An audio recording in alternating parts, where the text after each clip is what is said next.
গল্প টিভি।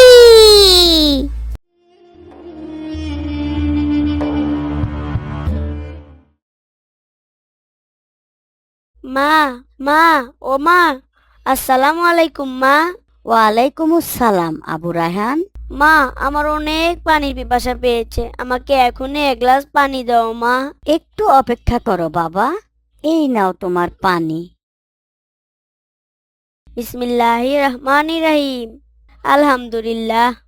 এই নাও মা।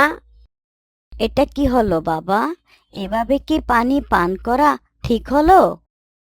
কেন মা, আমি তো বিসমিল্লাহ বলে পানি পান করেছি, আবার পান করার শেষে আলহামদুলিল্লাহ বলেছি।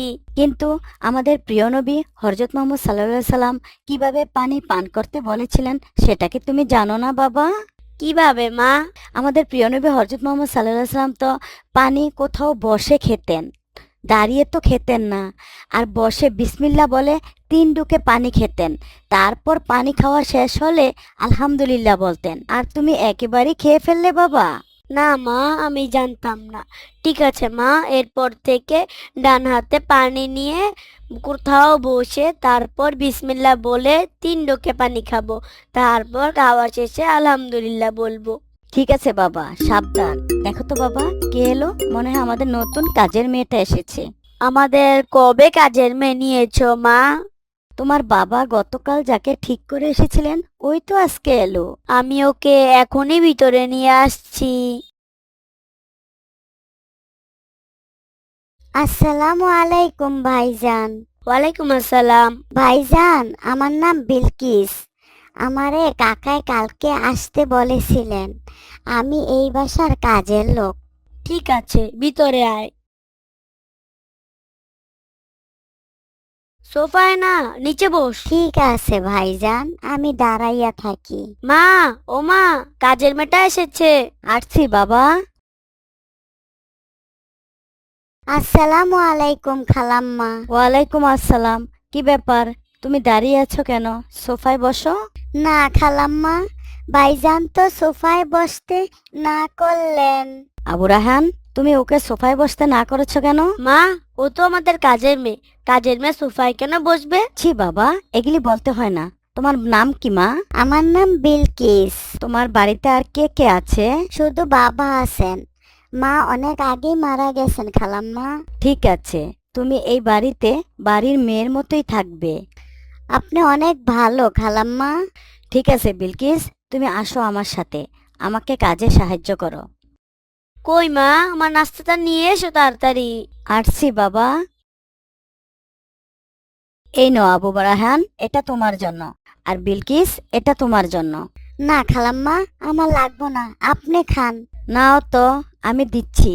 মা, ওকে কেন আমার নুডলস দিচ্ছ? কাজের মেয়ে কেন আমার নুডলস খাবে? ছি বাবা, এগুলি কি বলছো? এগুলি বলতে হয় না, ও তোমার বোনের মতো। কেন মা, ও কেন আমার বোন হবে? ও তো কাজের মেয়ে।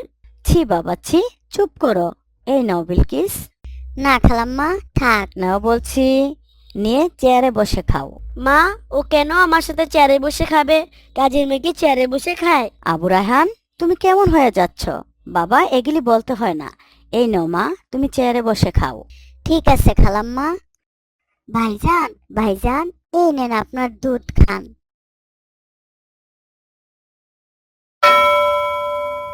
তুই এটা কি করলি? তুই আমার প্রিয় মগটা ভেঙে ফেললি, এ কাজের মেয়ের বাচ্চা। ভাইজান, আমি ইচ্ছে করে ফেলি নাই, হঠাৎ করে পইরা গেছে ভাইজান। চুপ কর, তুই আর কিছু বলবি না। তুই এখনই বাসা থেকে চলে যা, তোকে যেন আর এই বাসায় না দেখি। যা, তাড়াতাড়ি চলে যা। ভাইজান, আমি ইচ্ছে করে এটা করি নাই। আবার কথা বলছিস? এখনই বের হ। বিলকিস, মা বিলকিস, এখনো দুধ দেওয়া হলো না? দেখেছো মা, ওই পাজি কাজের মেয়েটা আমার এই প্রিয় মগটা ভেঙে ফেলেছে। এটা কে করলো বাবা? ওই যে পাজি কাজের মেয়ে বিলকিস করেছে মা। ছি বাবা, ওকে নাম ধরে ডাকছো কেন? ও তোমার অনেক বড়, ওকে আপু বলে ডাকবে। বিলকিস কোথায়? ওকে আমি তাড়িয়ে দিয়েছি, ও আমার প্রিয় মগটা ভেঙে ফেলেছে। মগ ভেঙেছে বলে ওকে তাড়িয়ে দিলে? ও ও হয়তো ইচ্ছে করে ভাঙেনি। এটা ঠিক হয়েছে ওকে তাড়িয়ে দেওয়া? আমি একটা জিনিস লক্ষ্য করেছি, ও আসার থেকেই তুমি ওর সাথে খারাপ ব্যবহার করতেছো। কেন বাবা? তুমি ভুল বুঝছো বাবা।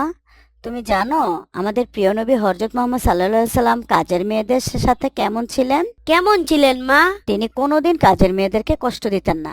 এক সাহাবী বলেছিলেন, আমি দীর্ঘ 10 বছর হযরত মুহাম্মদ সাল্লাল্লাহু আলাইহি সাল্লামের সেবা করেছি, আর এই 10 বছরে তিনি একবারও আমার সাথে বিরক্তি প্রকাশ করেননি। আর বুখারী শরীফের বর্ণনা মতে আর নবী করিম সাল্লাল্লাহু আলাইহি সাল্লাম মৃত্যুর মুখে শেষ বাক্য হিসাবে বলে গেছেন, নামাজ আর দাস দাসীদের ব্যাপারে আল্লাহকে ভয় করতে। নবী করিম সাল্লাল্লাহু আলাইহি ওয়াসাল্লাম এই কথাগুলি বারবার বলেছেন। কিন্তু বাবা, ও হয়তো তোমার মগটা ইচ্ছা করে ভাঙেনি। এত সামান্য ব্যাপারটা তোমার ক্ষমা করে দেওয়া উচিত। কিন্তু মা, ও তো আমার প্রিয় মগ ভেঙে ফেলেছে, এই কারণে আমি রাগ করে ওকে বের করে দিয়েছি। এক হাদিসে বর্ণিত আছে, এক সাহাবী রাসূল সাল্লাল্লাহু আলাইহি সাল্লামকে জিজ্ঞেস করলেন, ইয়া রাসূলুল্লাহ, আমার গৃহকর্মীর ভুলের জন্য কতবার ক্ষমা করব? প্রতিদিন 70 বার ক্ষমা করবে, আর একটু ভুলেই তুমি ক্ষমা না করে ওকে বের করে দিলে? বাবা, আল্লাহ ও রাসূল সাল্লাল্লাহু আলাইহি সাল্লাম বলেছেন, যখন দাস দাসী কোনো খাবার রেডি করে এনে দেয় তখন তাদেরকে তোমাদের সাথে বসিয়ে খাবার খাওয়াবে, আর খাবার যদি কম হয় অন্তত পক্ষে 2 মুঠো তার হাতে দিবে। এত কষ্ট করে তোমার জন্য খাবার রান্না করে, তাই দিই বাবা, ওরও তো খেতে ইচ্ছে করে বাবা। তাছাড়া আমাদের রাসূল সাল্লাল্লাহু আলাইহি সাল্লাম বলেছেন, তোমরা যা খাবে কাজের লোকও তা খেতে দিবে, তোমরা যা করবে ওদেরকেও তা করতে দিবে। আর কাজের লোককে যা খাওয়ানো হয় তা এক প্রকার সাদকা বাবা। মা, আমি বুঝতে পারিনি।